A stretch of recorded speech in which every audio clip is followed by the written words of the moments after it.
Hey everyone.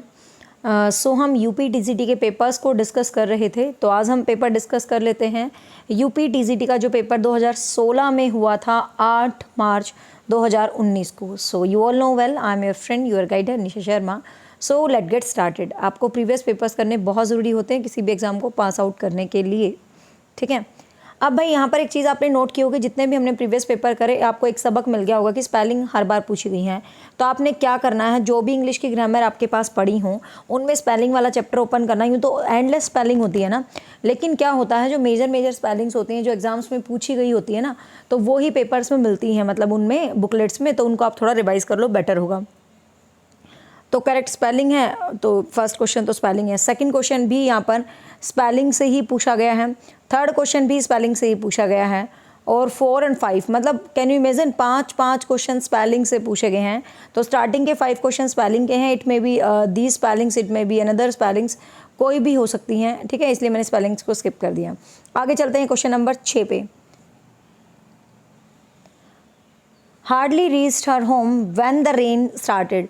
अब identify the correct form of verb या phrases. आपको यहाँ पर कोई वर्ब की फॉर्म है या फ्रेज काइंड ऑफ जो भी गिवन है वो भरना है। तो हार्डली डैश रीच्ड, आपको पता है यहाँ पर रीच्ड गिवन है, मतलब थर्ड फॉर्म गिवन है।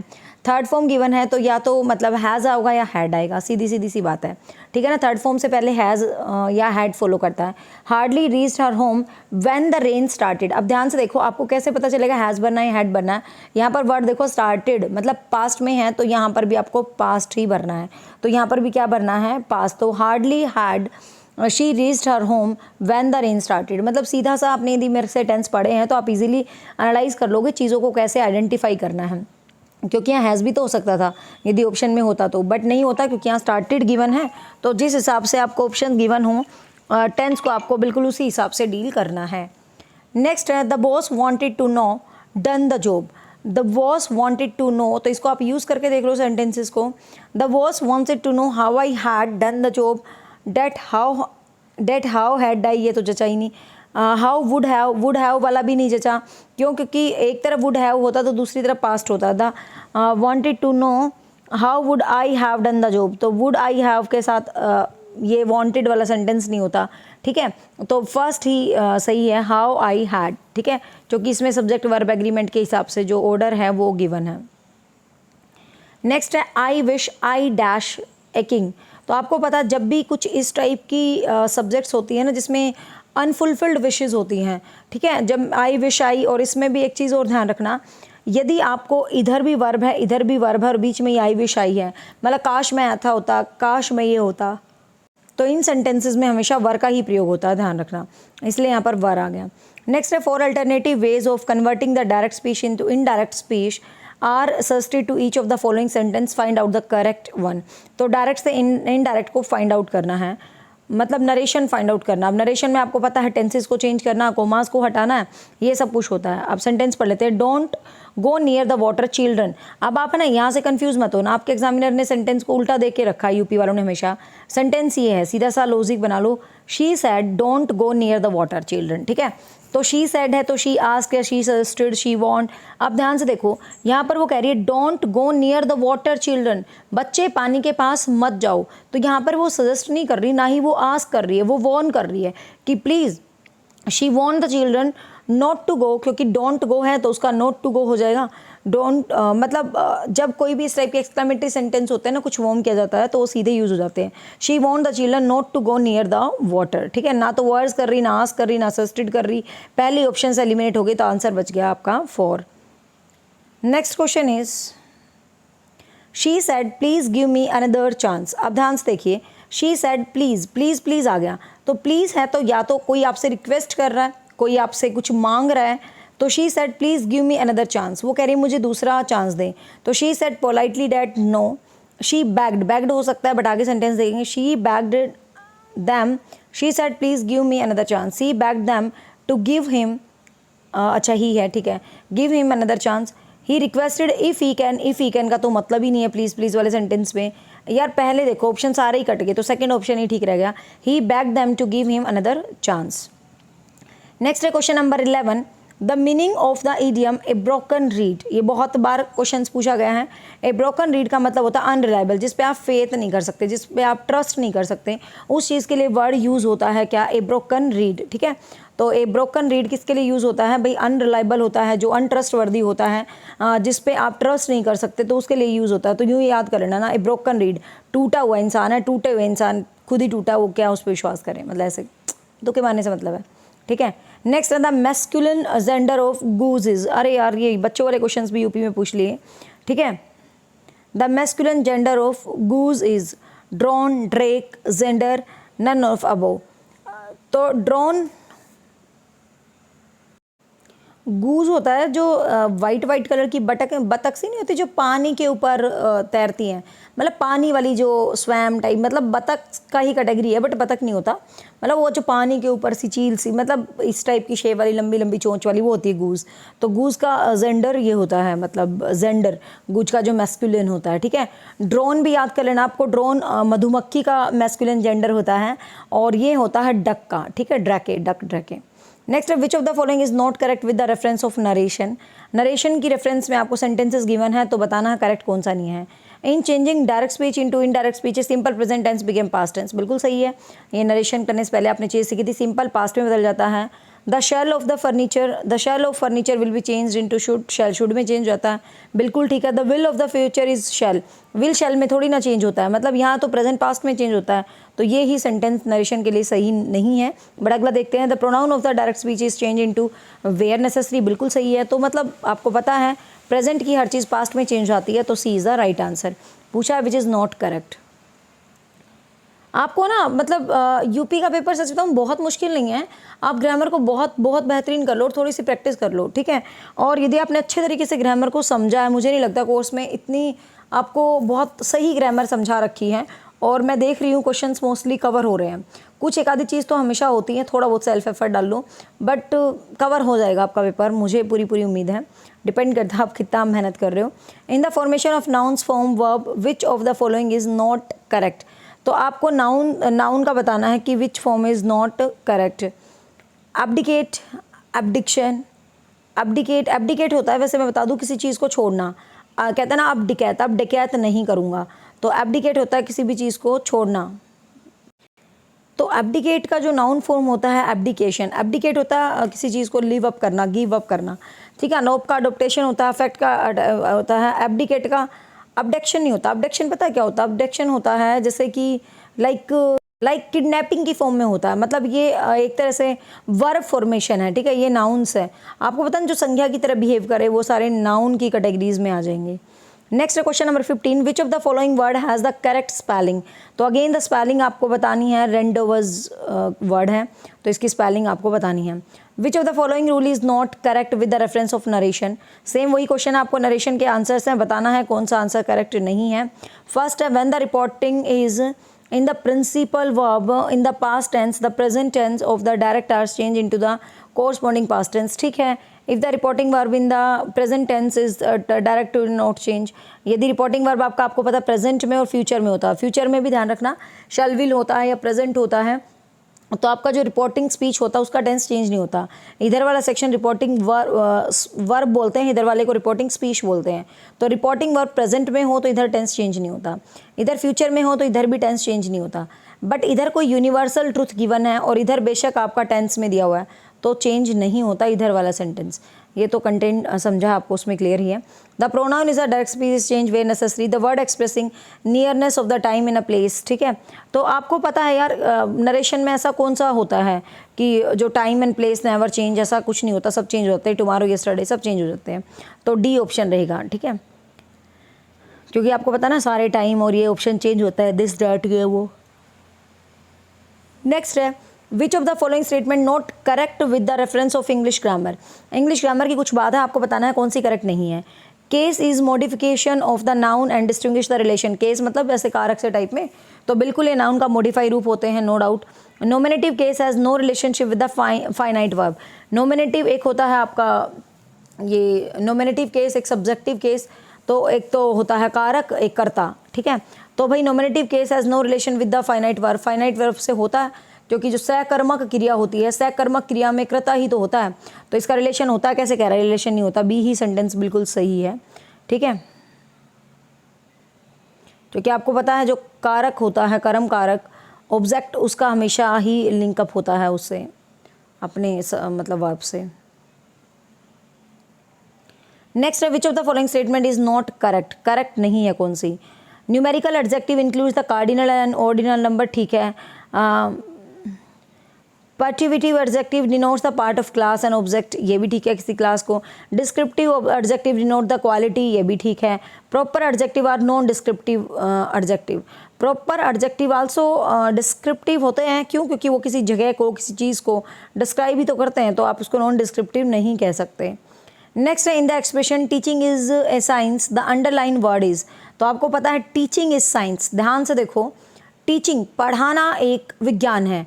ये मैंने बहुत बार आपको समझाया था जब वर्ब समझाए थे, हिंदी में भी ये चीज़ें हमने क्लियर की थी। जो वर्ब होता है ना, तो वैसे तो टीचिंग वर्ब होता है, बट यहाँ पर टीचिंग किस रूप में है, ध्यान से देखो, वर्ब है लेकिन नाउन की तरह एक्ट कर रही है, ये एक तरह से आपको जीरंड के रूप में आया है, ठीक है ना।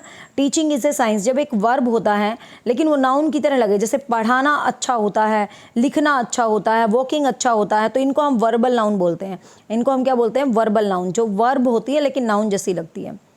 विच statement is not correct with the reference of primary auxiliaries, आपको ऑक्सिलरीज के लिए which statement is not correct, तो primary auxiliaries may be used in independence as the principal clause, बिल्कुल ठीक है, क्योंकि मे बी कर लेते हैं उसको इंडिपेंडेंटली यूज़ भी। प्राइमरी ऑक्सिलरीज में change according to the person number, बिल्कुल चेंज आती हैं। प्राइमरी ऑक्सिलरीज वो होते हैं ना, इज मार वॉज वर जो होती हैं वो प्राइमरी ऑक्सिलरीज होती हैं, और जो सेकेंड ऑक्सिलरीज होती हैं वो मोडाल्स होती हैं। प्राइमरी ऑक्सिलरीज में be used in the infinite forms and the verb precede them, ये भी ठीक है। The sole purpose of primary auxiliaries is to demonstrate the super segmental features of expression, ऐसा कुछ नहीं है। Primary auxiliaries is a kind of helping verb होती हैं, तो इसमें कोई ये सुपर डेमोस्ट्रेशन ऐसा कोई फिगर उसके अंदर नहीं डिस्क्राइब होता, तो D is the right answer. Next है which of the following is an example of indirect personal pronoun reflexive, reflexive कौन सा होता है, तो ये वाले होते हैं जो myself, ourself, themself, ये वाले जो होते हैं ना बच्चे, रिफ्लेक्सिव प्रोनाउन होते हैं, जो मतलब सब्जेक्ट और उसका सेम जो लास्ट में वर्जन देते हैं, जैसे I, myself, he, himself, तो ये रिफ्लेक्सिव होते हैं, तो myself is a reflexive pronoun. Which of the following sentence is grammatically correct, we rarely see a lion, we rarely see a lion, he played good, he played well होता है, he played good, he played well होता है। और ये जो देखो, ये जो वर्ड है ना, ये कोलाकेशन है, एक इंग्लिश में वर्ड होता है COLLOCATION, कोलाकेशन। कोलाकेशन यही होते हैं, मतलब जो वर्ड्स होते हैं ना सिमिलर दिखते हैं। अब जैसे यहीं पर आ गया ये दिमाग में मेरे, ही प्लेड गुड, अब ही प्लेड गुड कभी नहीं होता, हमेशा ही प्लेड वेल होता है। अब वेल और गुड है तो एक ही मीनिंग, तो इन्हीं जो सेम मीनिंग के जो वर्ड्स होते हैं ना, और किसी एक को हम यूज़ करते हैं, इनको हम कोलाकेशन बोलते हैं इंग्लिश ग्रामर में, ठीक है। तो ध्यान रखना, जैसे ही प्लेड वेल होता है, कभी भी गुड नहीं होता। वी स्केयरली, स्केयरली नहीं होता, तो ये भी गलत है, ठीक है। ही लिव्स माइजरली भी नहीं होता, ठीक है। तो ये सारे ही मैनर्स गलत हैं, तो we rarely see a child lying, यही ठीक है, first is right. Which of the following is grammatically incorrect, इसमें बहुत सारी ग्रामर है इस पेपर में, मतलब तुम्हारे एग्जामिनर का भरोसा नहीं है भाई, कुछ भी डाल देता है। तो तुम्हें ध्यान रखना, ग्रामर भी बेस्ट करके जानी है, वोकेबलरी भी बेस्ट करके जानी है, और लिटरेचर भी बेस्ट करके जाना है, और सिलेक्शन भी द बेस्ट लेना है। Which of the following is grammatically incorrect, grammatically incorrect कौन सा है, write in ink, he throw the stick into the river, he went near the station, he was a favourite with his friend. Which of the following is an grammatically incorrect बताया है, grammatically incorrect है, तो आपको grammar पे ध्यान देना है। Write in ink, right in ink, ink से लिखते हैं, राइट विद इंक नहीं होता, क्योंकि इंक के साथ नहीं लिखा जाता, इंक अंदर डल के ही लिखा जाता, तो ये सेंटेंस ठीक है, ठीक है। He throw the stick into the river, ये भी ठीक है, क्योंकि थ्रो कर रहा स्टिक को, और इन टू भी है, ठीक है बिल्कुल। He went near the station, he went near to, he went to the station होता, नियर द स्टेशन नहीं होता, he went to the station. He was a favourite with his friend, तो C is a wrong answer, ठीक है, क्योंकि हम station पे होते हैं, तो he went to the station होता है। नेक्स्ट है which of the following pairs is mismatched, mismatched आपको बताने हैं। सिंपल प्रपोजिशन आफ्टर बिल्कुल होती है, कंपाउंड प्रपोजिशन ऑफ नहीं होती, कंपाउंड होती है जो ये होती हैं, जैसे कि बिटवीन हो गई, ये जो इकट्ठी जुड़ी जुड़ी जो प्रेपोजिशन होती है ना, बिसाइड्स वगैरह वाली इस टाइप की। डिस्गाइज प्रोपोजिशन ए और O, principal preposition in lieu of. ध्यान से देखना, इसमें सिंपल प्रेपोजिशन आफ्टर ठीक है, कंपाउंड प्रेपोजिशन ये नहीं है। कंपाउंड होती है जो दो मिक्स मैच करके बनती हैं, ठीक है, जैसे ये होती हैं जो बिसाइड्स, ये वो विद ऑफ, मतलब ऐसे दो मिक्स मैच करके लगती हैं। और प्रिंसिपल सॉरी पार्टिसिपल, पार्टिसिपल आपको पता ना आईएनजी वाली होती हैं, तो ये इन लिeu ऑफ भी पार्टिसिपल नहीं है। तो बी और डी, ये तो दो ही ऑप्शन आ गए भाई, दोनों ही ऑप्शन सही हैं। पेपर वाले ने आंसर की में दोनों को ही ठीक माना है, ठीक है, दोनों ही ठीक है, क्योंकि दिख रहे हैं दोनों ही प्रेपोजिशन का मैच, मतलब जो पूछा गया question. Disguise proposition are those who are not used in sentence but implied. A O, which of the following expression is correct. You are sincerely, तो आपको पता है बचपन से लिखते आए हैं यू आर से सिंसियरली होता है, ठीक है, तो ये आपको पता सीधा लिखा जाता है ना, इसके ऊपर ये इन्वर्टीज लगाते ना, सीधा लिखते, ये सीधा ऐसे लिखते हैं यू आर सिंसियरली।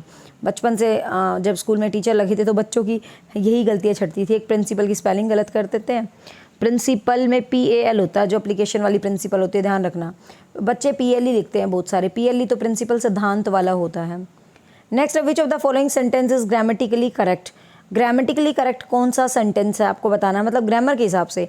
अब ग्रामर के हिसाब से है तो आपको क्या चेक करना है कि भाई नाउन सही है, नाउन के अकॉर्डिंग वर्ब लगी हुई है और टेंस से यूज हुआ, यही चीज़ चेक करनी होती है। Everyone should pray God, everyone should pray God, हर किसी को भगवान का प्रे करना चाहिए, ठीक है, everyone should pray God, ठीक है भाई, हम एक सजेशन दे रहे हैं भाई तू भगवान का प्रेयर कर लें।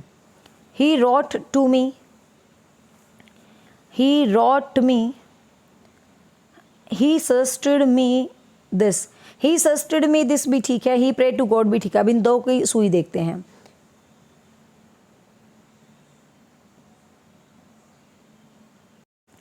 अब ध्यान से देखो, इसने इनकरेक्ट नहीं पूछा, मैं इनकरेक्ट पढ़ रही हूँ, ग्रामेटिकली करेक्ट, करेक्ट पूछा है, सॉरी मैंने इनकरेक्ट पढ़ा। Everyone should pray to God, तो ये everyone should pray to the God होता है, हमेशा आपने पढ़ा होगा, pray to the God, pray to the God, everyone should pray to God, to भी होता है इसके अंदर, तो मतलब ये इनकरेक्ट है। ही रॉट टू मी, ये ठीक है, ही रॉट मी, उसने लिखा क्या, तो ही उसने मुझे लिखा ना, तो ही रॉट टू मी होता है। ही सजेस्टेड मी टू, ये भी नहीं है, तो he wrote to me is a right according to grammar, बाकी जो है रॉन्ग है। नेक्स्ट है which of the following pair is mismatched, आपको मिस मैच बताना है, ईयर बताना है। शेक्सपियर के वाक्य हैं, तो हेमलेट 1601 में, greatest tragedy 12th night, also Tempest 1611 में थी, लेकिन जो कैम्बिलियन है इट्स आल्सो इन 1611, ठीक है, तो इसका भी जो ईयर ऑफ पब्लिश था, तो ये फर्स्ट फोलियो में जो पब्लिश हुए थे ना, ठीक है,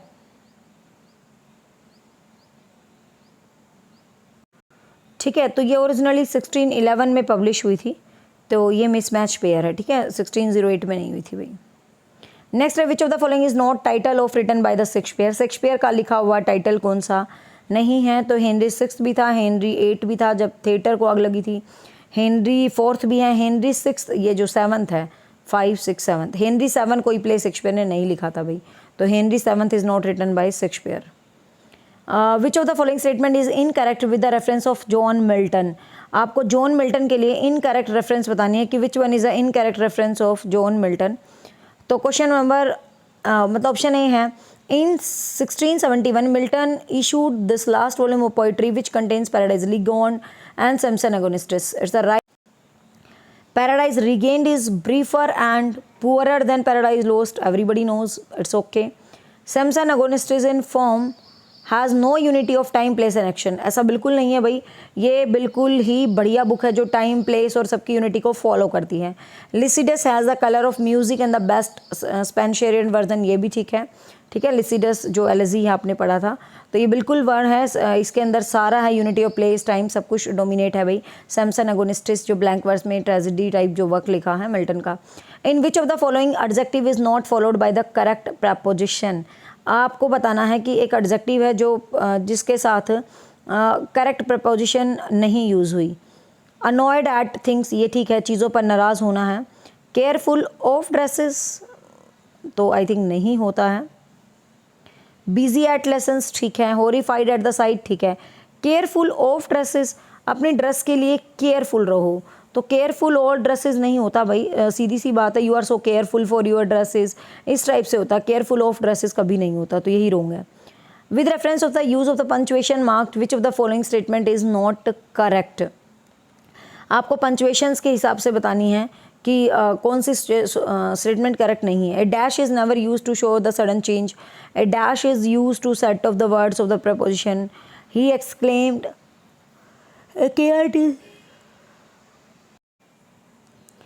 मतलब जो डैश होता है ना भाई वो यूज़ नहीं किया जाता, sudden change of the thoughts, a dash is use to set off the words, बिल्कुल ये जो डैश होता है वो सेट ऑफ वर्ड्स के लिए भी यूज़ करता है, लेकिन आपने देखा डैश का प्रयोग मतलब ऐसे डैश लगा के हम कभी भी सडन फीलिंग बताते हैं, कभी नहीं बताते, तो this is wrong. Sudden feeling हमेशा एक्सक्लेमेटरी साइन से बताते हैं, तो पंचुएशन यही तो है, इंग्लिश में कौन कौन से साइन किस किस रूप में यूज़ होते हैं, तो वो चीज़ है punctuation.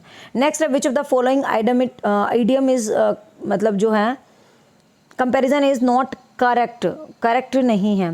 As bitter as gall, as cheerful as bark, as red as cherry, ठीक है, as red as cherry, as silent as star, ये भी ठीक है, एज बिटर एज गॉल, ये भी ठीक है, एज चेयरफुल एज बाक, बाक नहीं होता भाई, डाक होता, ओ सॉरी लार्क होता है, इतना खुश है से लार्क, LAR की।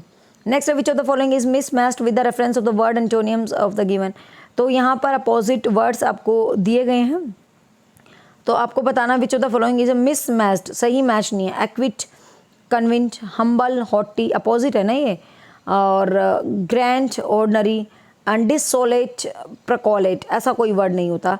तो डिसोलेट मीन्स होता है किसी भी चीज़ को इनहैबिटेड करना, ठीक है ना, गिविंग इन, इस टाइप का होता है, तो इसका जो इनहैबिटेड करना किसी भी चीज़ को, उसका प्रोकोलेट का तो कोई मतलब ही नहीं है, ठीक है। प्रोकोलेट होता है किसी चीज़ में से धीरे धीरे गुजरना, मतलब इस मीनिंग में यूज़ होता है। Which of the following work of Shakespeare written in the 6 line stanzas and shows the decided sign of immaturity, Shakespeare का कौन सा वर्क, उसके जो वर्क था तो कौन सा है जो 6 लाइन स्टेंजाज में लिखा गया है, तो डेट इज़ वीनस एंड एडोनियस, ठीक है, वीनस एंड एडोनियस, ध्यान रखना। नेक्स्ट है which play of the Shakespeare decide the middle class provincial life, middle class की लाइफ को दिखाता है शेक्सपियर का, द मैरीज वाइफ, ठीक है, द मैरी वाइफ जो है इसकी मिडिल क्लास सोसाइटी को दिखाता है। Which of the following work is not written by John Milton, of education, Areopagitica, on Shakespeare, Alma and the progress of mind, तो Alma and progress of mind ये John Milton की नहीं थी poem, ये Matthew Prior writer था, METHEWPRIOR, ठीक है, Matthew prior की थी, बाकी सब इसी की हैं, ध्यान रखना, ठीक है, बाकी सब इसी की हैं। विच of the following work is of education, भी इसका ध्यान रखना, वो ऐसे वाला नहीं है, बेकन का, मिल्टन ने भी लिखा है। Which of the following work is not written by John Milton, on his blindness लिखा था, on the late massacre of the Piedmont, the passionate pilgrim, जो पैशनेट पिलग्रिम है वो शेक्सपियर की एंथोलॉजी है, मतलब शेक्सपियर की कुछ 20 के अराउंड पोएम है, उनका कलेक्शन है ये, ठीक है ना, the passionate pilgrim. Next which is the following statement is true about the Milton sonnet on his blindness, Milton के सोनेट ऑन हिज ब्लाइंडनेस के लिए कौन सी लाइन ट्रू है। On his blindness is a precursors of Lycidas, मतलब precursors का मतलब होता है जैसे प्रीडेसर्स होता है, मतलब पहले आया था, ठीक है। On his blind is a curtal sonnet, it's not a curtal sonnet, curtal sonnet होती है 10.5 लाइन की पोएम, ठीक है, 11 लाइन ऐसे बोल देते हैं। ट्रू बता लेना आपको, तो ट्रू, तो ये रॉन्ग है। Milton didn't give a title to his sonnet, the title on his blindness given by the later anthologies, बिल्कुल ठीक है, मिल्टन ने पहले टाइटल नहीं दिया था, बाद में उसके कलेक्शन को टाइटल मिला था ऑन हिज ब्लाइंडनेस, ठीक है ना भाई। An evening walk written by William Wordsworth, William Wordsworth ने लिखा था इवनिंग वॉक, ओरिजिनली पब्लिश्ड हुआ था 1793 में और रिवाइज्ड किया गया था, इसको रीप्रिंट किया गया था, ठीक है ना, अगेन एंड अगेन इसको जो है 9 ईयर लेटर वर्ड्सवर्थ इसके ऊपर फिर भी स्टडी की इस पर, तो ये काफ़ी अच्छी पोइट्री है विलियम वर्ड्सवर्थ की। Next, who refer William Wordsworth as an, अरे यार ये PDF बनने में कट गया, enduring man, ever enduring man, कुछ ऐसी करके स्टेटमेंट है, ये एस टी कॉलरेज ने दी थी वर्ड्सवर्थ के लिए, ठीक है, एस टी कॉलरेज ने दी थी विलियम वर्ड्सवर्थ के लिए, इसने विलियम वर्ड्सवर्थ को रेफर किया था एवर एंड्यूरिंग मैन, ठीक है ना, एवर एंड्यूरिंग मैन, इसने विलियम वर्ड्सवर्थ को जो है कहा था, किसने भाई? एस.टी. कोलरिज ने, ठीक है, ध्यान रखना। नेक्स्ट है modern comedy is written by, a modern comedy written by John Galsworthy, ठीक है, जॉन गॉल्सवर्दी ने लिखी थी, जो विलियम शेक्सपियर की जो कॉमेडी ऑफ एरर है उससे इंस्पायर्ड होके। John Galsworthy's idea of dramas find in the inn of tranquillity, no, ये तो John Galsworthy's idea on drama are found in the inn of tranquillity, okay, the Patrician, no, maid of waiting नहीं, Indian summer of Forsyte saga, no. Galsworthy ideas on drama are fun, drama के ideas the inn of tranquillity, ठीक है। The inn of tranquillity मतलब drama है इसका, concerning drama है, जिसमें इसने बहुत सारी शेप्स, बहुत सारे मीनिंग्स, लाइफ, कैरेक्टर, मोरलिटी, इन सबको डिस्क्राइब किया और वहीं से इसको ये मिली थी मतलब प्लेस का क्रेज़, ठीक है। मतलब रिकलेक्ट इन ट्रैंक्विलिटी वो वर्ड्सवर्थ की पोइट्री की definition, the feeling that is recollect in tranquillity वाली तो शेक्सपियर की, वर्ड्सवर्थ की है, ठीक है ना, पोइट्री की definition. Cokeson is a character in Justice, ये जस्टिस में था जो हमने पढ़ा था। रॉबर्ट कोक्सन जो है एक जस्टिस जो जॉन्स गॉल्सवर्दी का था, ठीक है ना, जो थीम प्रिजन वगैरह की थीम को लेके था। William Shakespeare's love labour lost most of the free adaptation of, William Shakespeare की लव लेबर लॉस्ट किसकी फ्री अडेप्टेशन है? तो ये तो क्वेश्चन सीधे सीधे याद करने के होते हैं, इनमें कोई शॉर्टकट नहीं मारना। तो ये जो है इसकी मैनेंचमी ऑफ प्लेटोज, इनकी जो है अडेप्टेशन है। और क्रॉनिकल ऑफ इंग्लैंड ऑफ होलिनशेंट से इसने मोस्टली अपने जो वर्क हैं वो लिए हुए हैं, मतलब इसके मोस्टली वर्क्स का आधार आप कह सकते हो। Who exclaims in the sonnet that under this carved marble of thine own sleep brave tragedian Shakespeare sleep alone, तो ये जो है विलियम बैसे ने बोली थी ये लाइन, ये जो है लाइन बोली थी शेक्सपियर के लिए विलियम बैसे ने, ठीक है, विलियम बैसे ने ये लाइंस जो है बोली थी और मतलब शेक्सपियर के ऊपर। तो ये भी लर्न क्वेश्चन करने का क्वेश्चन होता है, आपको पता है कोटेशंस।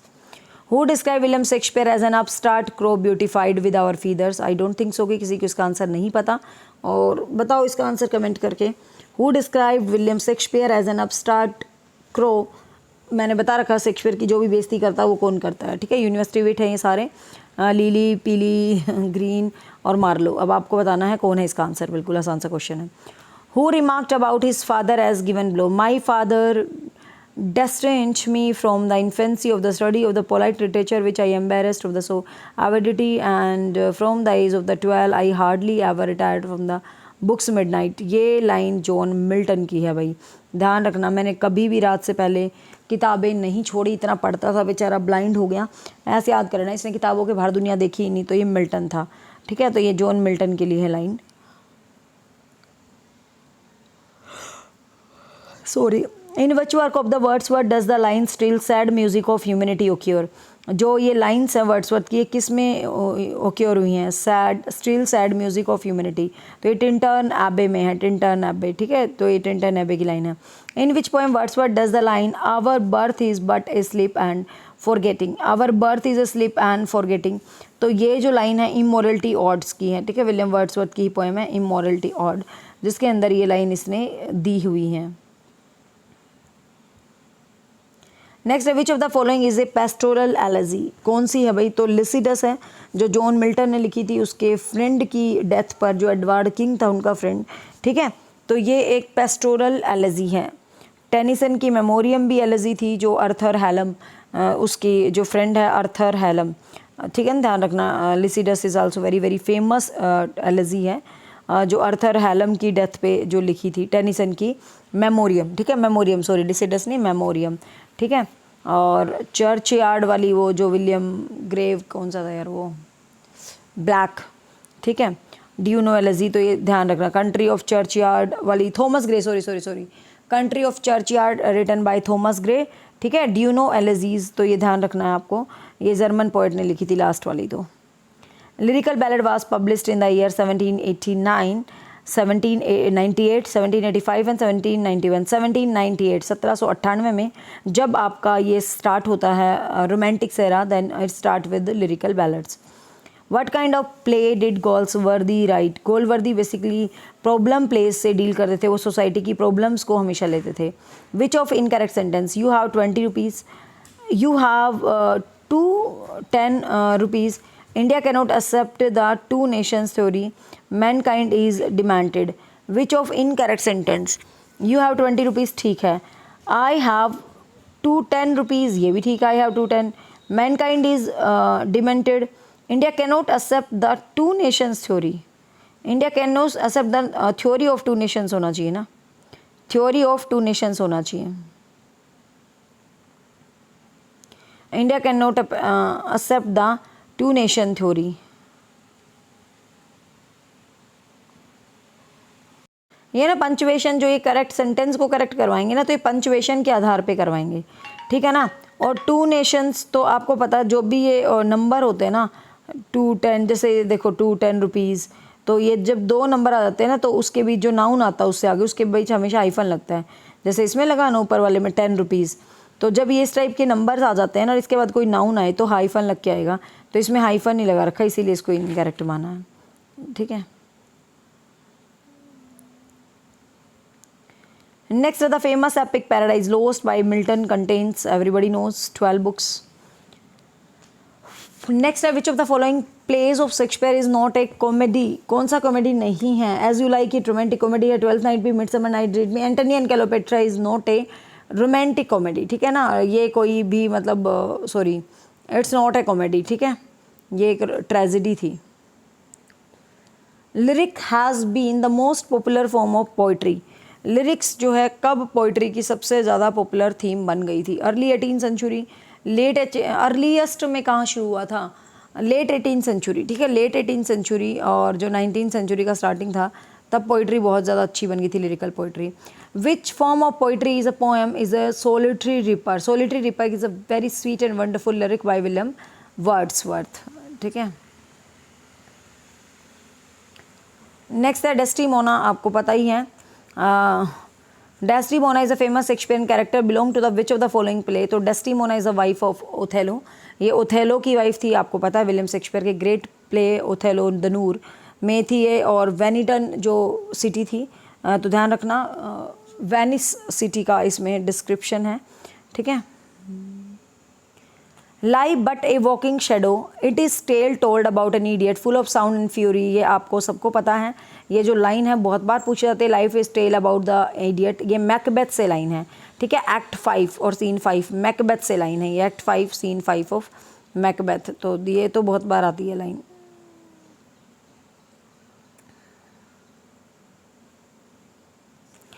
ठीक है।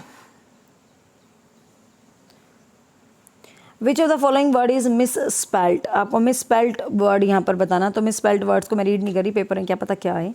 Which of the following statement is incorrect as a rule of grammar? तो इसके अंदर भी आपको कोई ना कोई पंचुएशन गिवन होगी, ठीक है, चेक कर लेते हैं।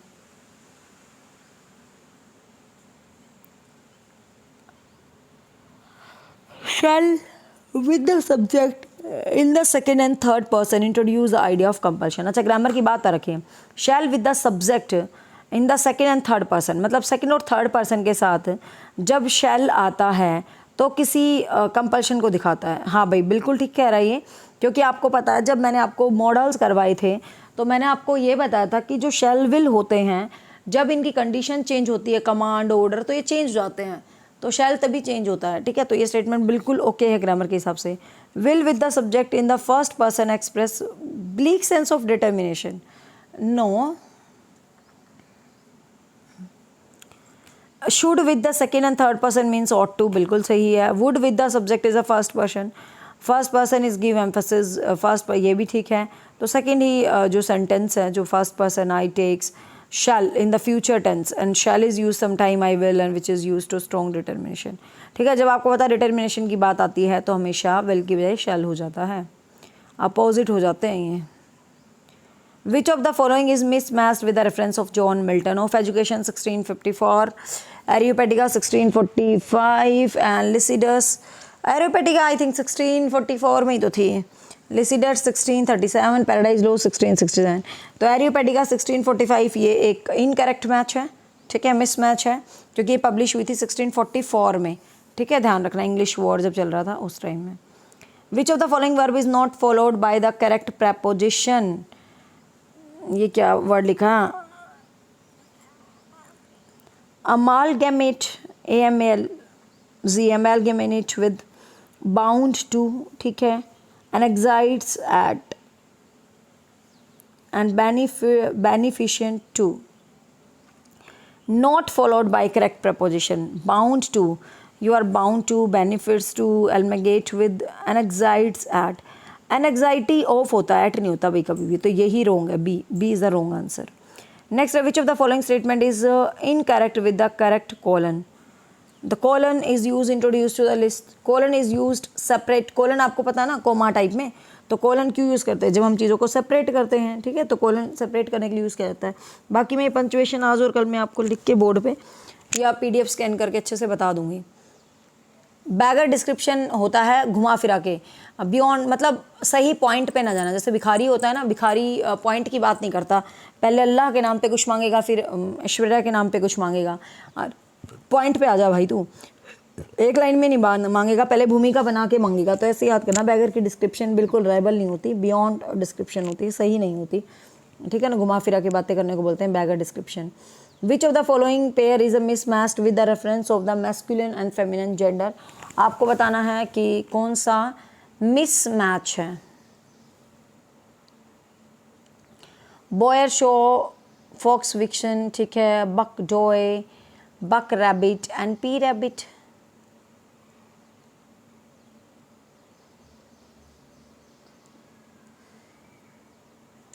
बक,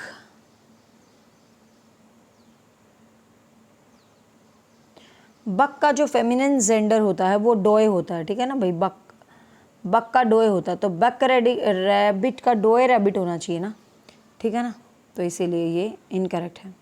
विच of the following is not synonym of the frenzy,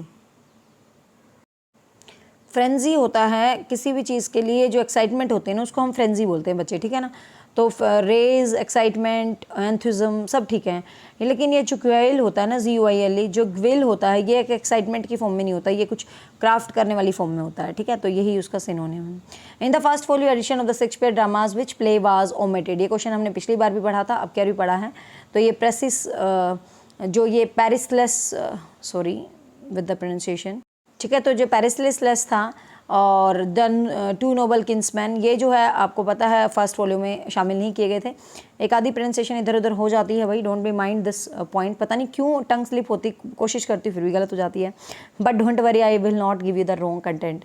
which of the following plays in the social satire dealing with the fashion and the fats of the day, fashion and fats of the day को describe करता है love, labour, lost. In the state of the blindness with whom Milton doesn't compare himself, in the state of blindness with whom Milton don't compare himself, तो वो Lycidas ये जो blindness की state थी ना, तो फिर भी मिल्टन जो है कंपेयर नहीं करता था।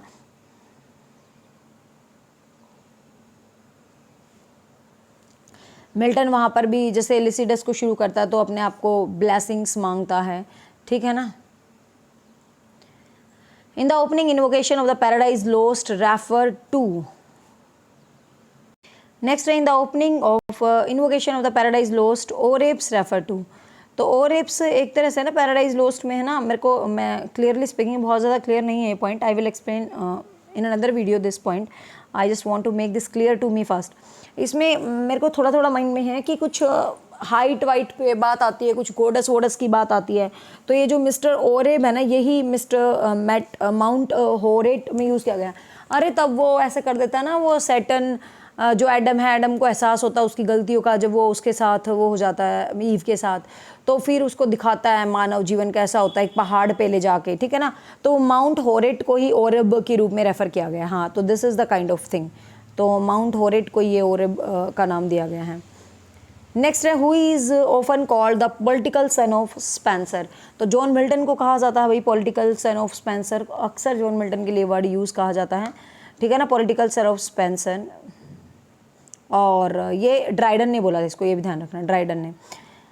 इन William Wordsworth the solitary reaper the solitary Highland lasses, a girl from the Ireland, a girl from the Scotland, a girl from the Arabian sands and none of the above. तो एक girl है highland mountain Scotland, ठीक है ना, northern Scotland की है, Celtic class से। From which poem of William Wordsworth the line our British is but a sleep and forgetting is taken them. ये लाइन है कहाँ, ये जो लाइन है ना, from which the poem of Wordsworth our birth is but a sleep and forgetting, हमारा birth सोना और भूलना लाइक है। तो इमिटेशन ऑफ इमोरलिटीज में से था, ध्यान रखना, imitation of immorality from recollected in early childhood, यहाँ से ये लाइन्स ली गई हैं, ठीक है। तो ये लाइन सीधा यहाँ से है। नेक्स्ट है which of the following works of the novelette written by the John Galsworthy. Which of the following work is a novelette written by John Galsworthy. Which of the following work is the novelette, novella type में, written by जोल्स कर दी, date is जोकलिन, ठीक है, novella type में आप कह सकते हो, ठीक है, नोवेला टाइप में। नोवेलिट मतलब जो स्टार्टिंग लिखते हैं, जो पहला पहला लिखते हैं, ठीक है। तो जोइक्लिन, जोइक्लिन ध्यान रखना, ठीक है। As a dramatist John Galsworthy belong to romantic tradition, no, psychological tradition, no, realistic tradition, बिल्कुल बिल्कुल, ये रियलिज्म, रियलिटी को लिखते थे, जस्टिस को लिखते थे, पॉलिटिकल को लिखते थे, ठीक है। In the Forsyte saga, the Forsyte belongs to, the Forsyte एक मतलब आपको पता है एक टिपिकल सिटी फैमिली है जिसकी कहानी है फोर्साइट सागा के अंदर मिडिल क्लास की, ठीक है। तो ये फोर्साइट सागा उसी से बिलोंग करती है। नेक्स्ट है, थोड़ा फास्ट चलते हैं यार, वीडियो बहुत लेंथी होगी, बड़ा सा पेपर होता है आपका। Which work has been called by the Shakespeare as the first hero of my invention? Which work has been called by the Shakespeare as the first hero of my invention? The Hero of the Leander, The Rape of Lucrece, The Venus and Adonis, The Comedy of Errors. तो which work of the Shakespeare as the first hero of my invention? तो this is the poem that is Venus and Adonis, ठीक है ना। Venus और Adonis first heir हैं, invention का, styling का, हर चीज़ का मानते हैं इसको।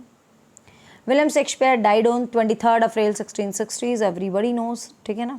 होली टिटर्निटी चर्च में इसको दफन किया गया था। कहाँ गया भाई?